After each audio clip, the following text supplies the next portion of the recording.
하나님이여 우리에게 믿음을 더하여 주시옵소서. 찬송가 516장으로 하나님께 찬송 올려드립니다.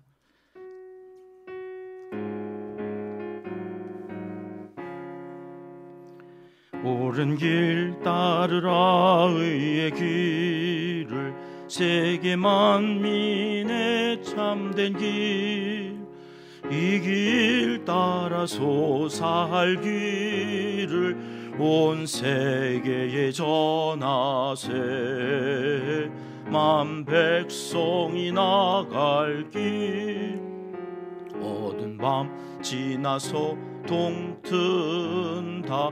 환한 빛 보아라 저 빛, 주 예수의 나라 이 땅에 곧 오겠네 오겠네.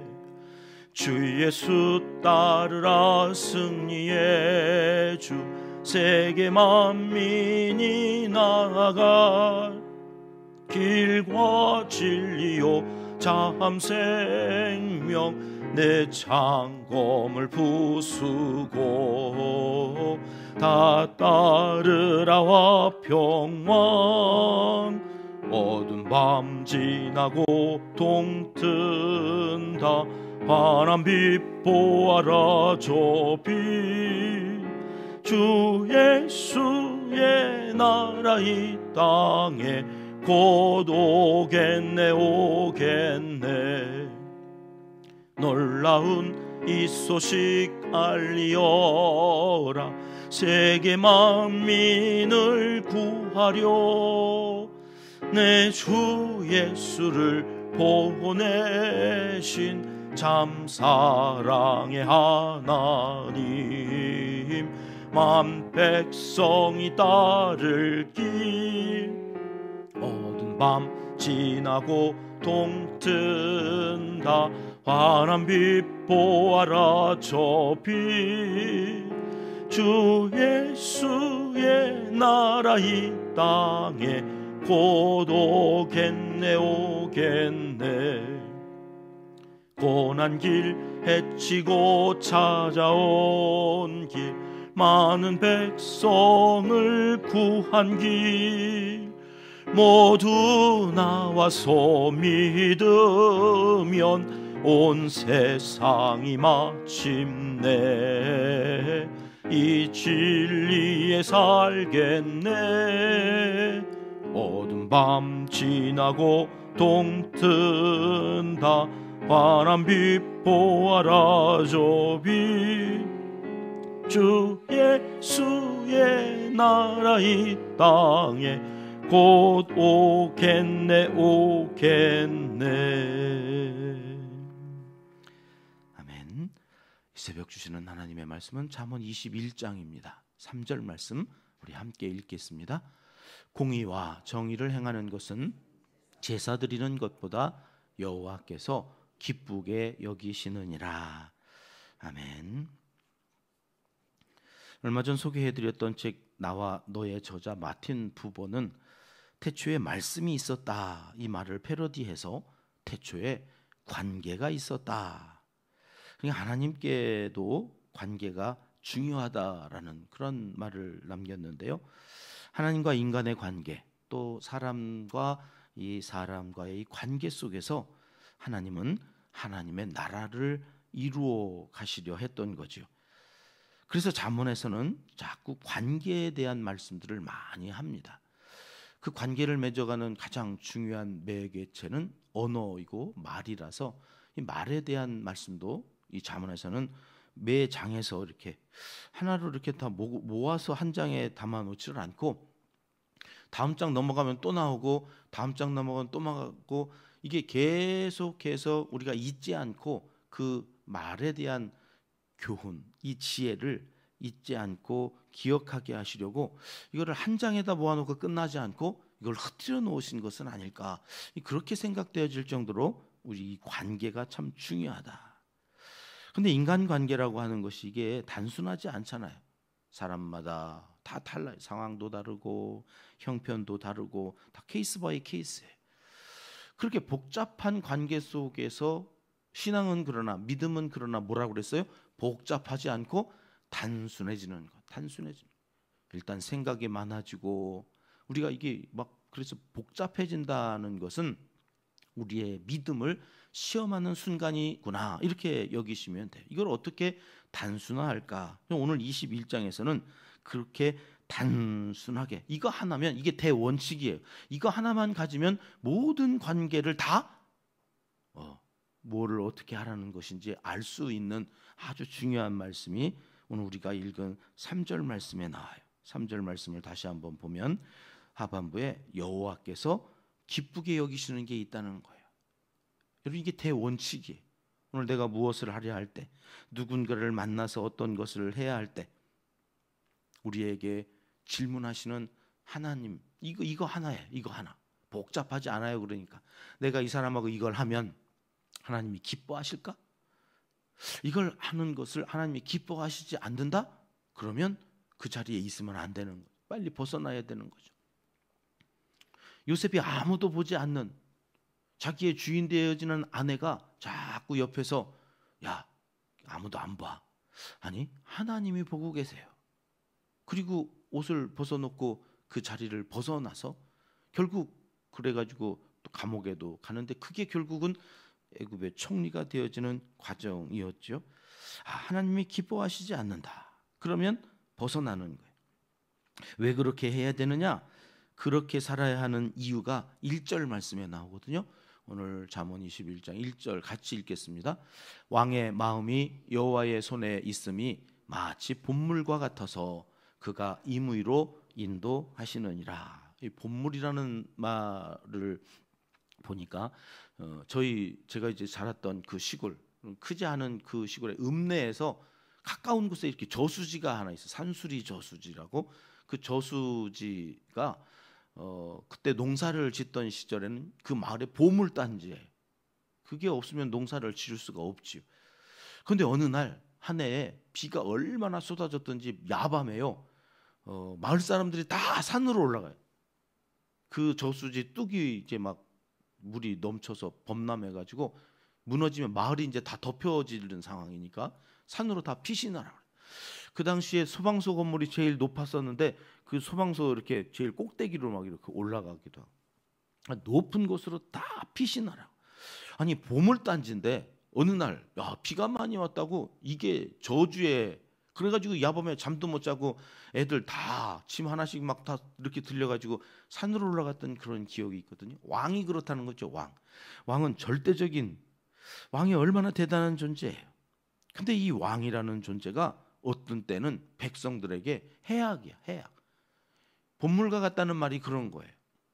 평상시에는 물을 흘려 보내주니까 그 물을 통하여서 보물단지처럼 여겨지는 건데 이 왕이 획가닥하면 이게 백성들 다 죽여버리고 이런 해악이 또 없잖아요.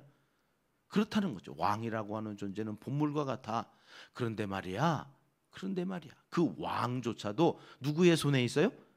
여호와의 손에 있다. 왕이 그렇게 대단한 것 같아봐야 왕도 결국은 하나님의 손에 있는 거야. 왜 우리가 하나님이 기뻐하시는 것을 해야 되는 줄 알아? 네가 오늘 그 자리에 있어야 되는지 없어야 되는지 그 결정하는 기준은 뭐예요?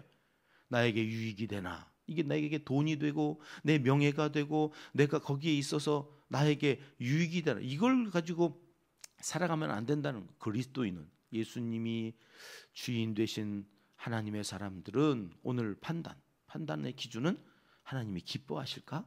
왜? 모든 게 하나님의 손에 있으니까. 왕하면 여러분 성경에서 왕하면 생각나는 가장 강력한 왕으로 대두되어지는 두 왕이 있는데 하나는 애굽 왕이고 하나는 바벨론 왕이거든요. 바벨론의 왕 하면 먼저 생각나는 이름이 느부갓네살이고 애굽 왕 그러면 무조건 바로죠. 그 바로 왕이 아브라함이 가나안으로 가라고 해서 왔는데 흉년이 들어가지고 애굽으로 잠깐 피신하잖아요. 그때 무슨 일이 있었어요? 야, 네 와이프가 너무 예쁘니까 데려오라. 그런 게 아니에요. 누이 동생이라고 그러니까 바로가 그럼 데리고 와. 그런데 누이 동생인 줄 알고 데리고 왔는데 그 밤에 하나님께서 개입을 어떻게 하셨는지 역시 나갔어요. 바로가 정신이 나가가지고 아브라함한테 야, 너 왜 나 속였냐? 아니요, 나 안 속였는데 진짜 내 사촌 누이 동생 맞아요. 이렇게 사촌의 동생이 아내 됐으니까 자기는 거짓말한 건 아니라는데 그게 거짓말이 아니에요? 거짓말이. 네 아내잖아. 하나님이 알려주셨어. 데리고 가. 이래가지고 머리카락 하나 건드리지 아니하고. 왜요? 약속의 그 자식 이삭을 낳아야 되는데 사라의 몸이 더럽혀지면 이 약속의 계보를 이어갈 수가 없으니까 하나님이 사라를 지키시느라고.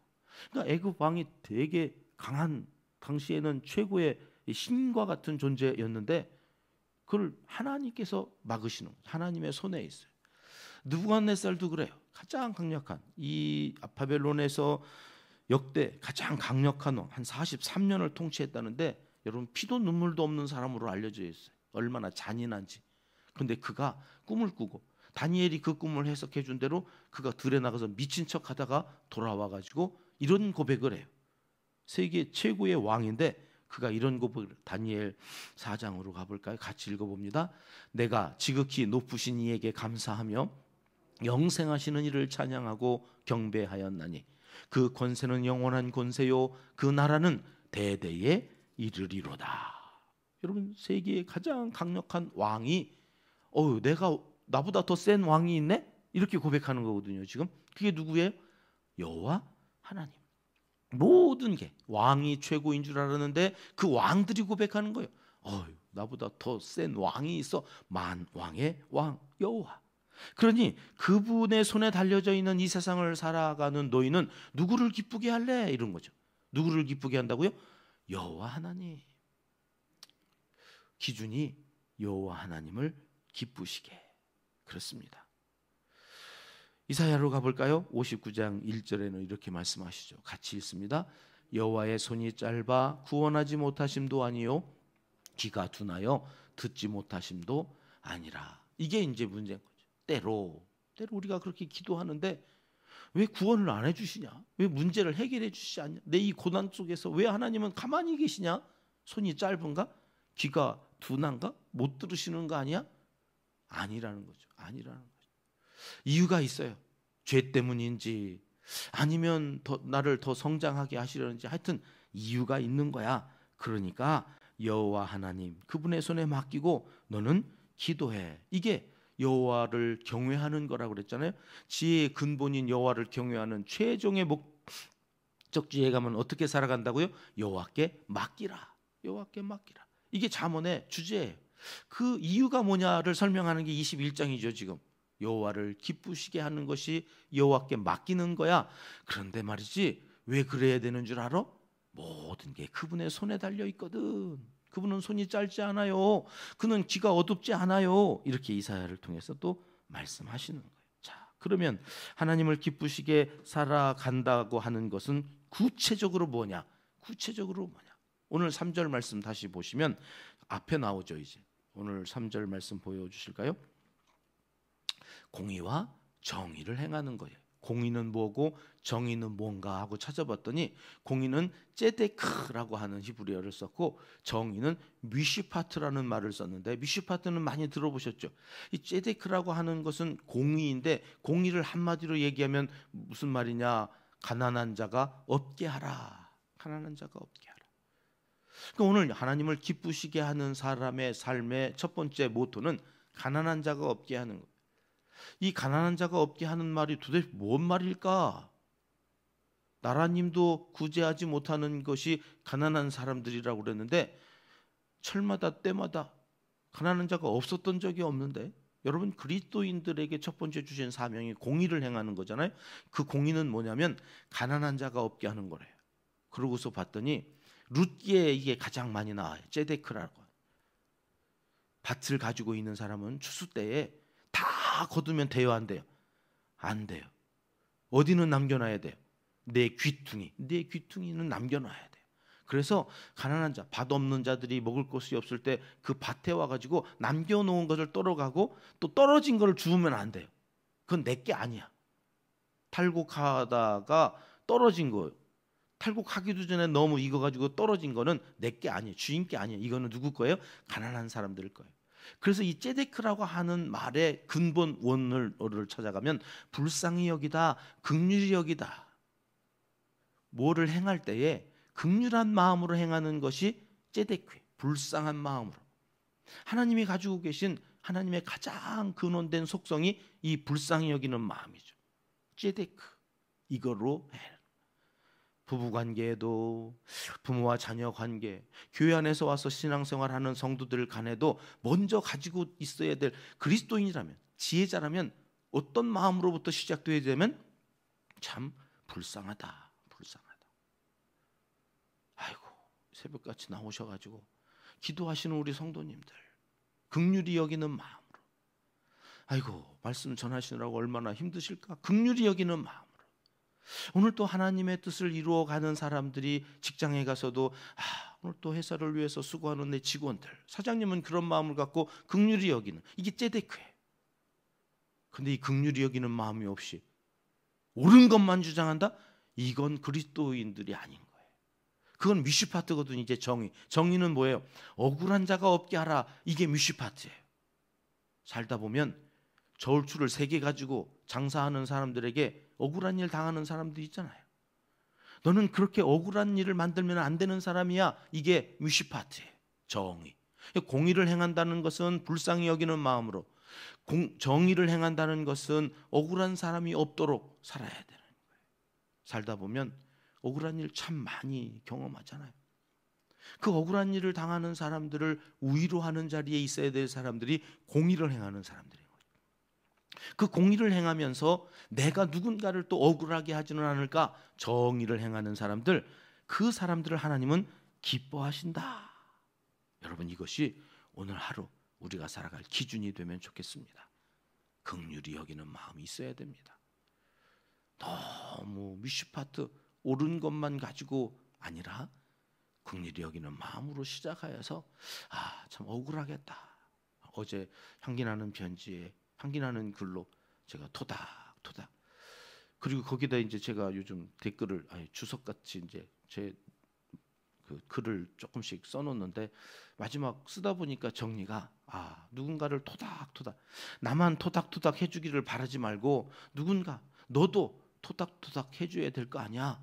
그러니까 적어도 살아가면서 누군가 위로가 필요한 사람에게 너도 토닥토닥 해줄 힘은 남겨놓고 살아야 되는 거야. 이런 생각이 들어서 마지막 맺은 말에는 힘을 좀 남겨놔야 돼. 어느 만큼요?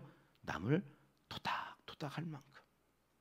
그 힘이 있어야 오늘 또 우리가 정의를 행할 수 있어요. 억울한 사람이 없도록. 그 힘이 있어야 누군가를 긍휼히 여기면서 살아갈 수 있다. 그걸 왜 우리는 행하면서 살아야 된다? 하나님이 그것을 최고로 기뻐하시기 때문에 오늘 또 그 기뻐하시는 자리에서 복된 길 걸어가시는 하나님의 사람들이 다 되시길 이 새벽 하나님은 간절히 원하십니다. 기도하겠습니다. 하나님, 우리의 동기를 살피시며 하나님이 기뻐하시는 자리에 거하길 원하시는 그 말씀을 듣습니다. 마음에 새깁니다. 오늘 또 그 말씀을 따라가겠사오니 성령님, 우리의 손을 잡아 인도하여 주시옵소서. 여호와의 손에 모든 것을 맡기고 오늘 또 지혜로 살아가는 하나님의 사람들, 하나님께 기쁨이 되어지는 복된 사람들이 다 되게 하여 주시옵소서. 이제 못다한 기도를 주님 가르쳐 주신 기도로 하려오니 하늘에 계신 우리 아버지, 아버지의 이름을 거룩하게 하시며 아버지의 나라가 오게 하시며 아버지의 뜻이 하늘에서와 같이 땅에서도 이루어지게 하소서. 오늘 우리에게 일용할 양식을 주시고 우리가 우리에게 잘못한 사람을 용서하여 준 것 같이 우리 죄를 용서하여 주시고 우리를 시험에 빠지지 않게 하시고 악에서 구하소서. 나라와 권능과 영광이 영원히 아버지의 것입니다. 아멘. 월요일 새벽 합심해서 기도할 제목부터 함께 나눕니다. 하나님을 기쁘시게 하는 우리 믿음의 사람들이 되어지길 위해서 기도하겠습니다. 감동과 감격이 넘치는 예배 공동체가 되게 하소서. 우리 교회의 첫 번째 비전입니다. 나머지 사실은 6개의 비전도 여기서부터 시작되는 거죠. 예배가 살아 있어야 됩니다. 예배 때마다 성령님을 경험하고 그분의 임재하심 속에서 이제 또 하루의 예배가 시작됐구나. 오늘 하루 온종일 예배자로 살아가는 거죠. 거기에 감동이 있고 감격이 있는 삶이 되어질 것입니다. 나라와 민족과 한국교회 지도자들을 위해서 기도하겠습니다. 지도자들이 저울추를 하나만 갖고 이끌었으면 좋겠습니다. 자기 유리한 대로 이추 저추 바꿔가면서 이끌어가는 지도자가 아니라 참된 지도자, 저울추가 하나인 하나님의 공의와 정의를 행하는 지도자들로 세워주시기를 시간 함께 기도합니다. 온 성도님들의 일터와 사업장, 생업을 위해서 월요일날 기도하는데요, IMF보다 더 힘들다. 이 사업하시는 분들은 그런 말씀들을 많이 하세요. 직원들 월급도 못 줘요.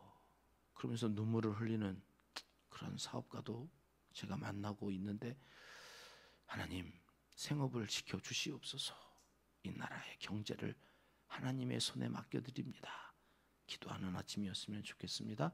이름을 한 번씩만 불러주십시오. 케냐의 박흥순 선교사님, 우간다의 이광국 선교사님, 둔산 소망교회 강덕재 목사님, 화평교회 최사라 목사님. 시찰에 가서 우리 목사님 만났는데 너무 힘들다. 내가 왜 사는지 모르겠다. 그러시면서 가면 이제 각 교회 목사님들 나와서 교회 상황들 이야기하고, 저희 교회는 은평교회라서 그런지 은혜와 평강이 넘쳐서 너무 행복한 목회를 하고 있습니다. 제가 그렇게 하고 왔는데 뒤이어서 우리 강덕지 목사님 나오셔가지고는 너무 힘들다. 작은 교회 목사님들을 위해서 여러분 꼭 기도해 주시면 오늘 또 성령께서 저들을 위로하여 주시고 새 힘을 주실 줄 믿습니다. 우리 함께 기도하며 갑니다. 이재민들과 환우들을 위해서 기도하겠습니다. 하나님 속히 회복시켜 주시고 성전에 나와 예배하는데 그때 또 새 힘을, 치유의 영을 불어넣어 주시옵소서. 이제 함께 기도하겠습니다.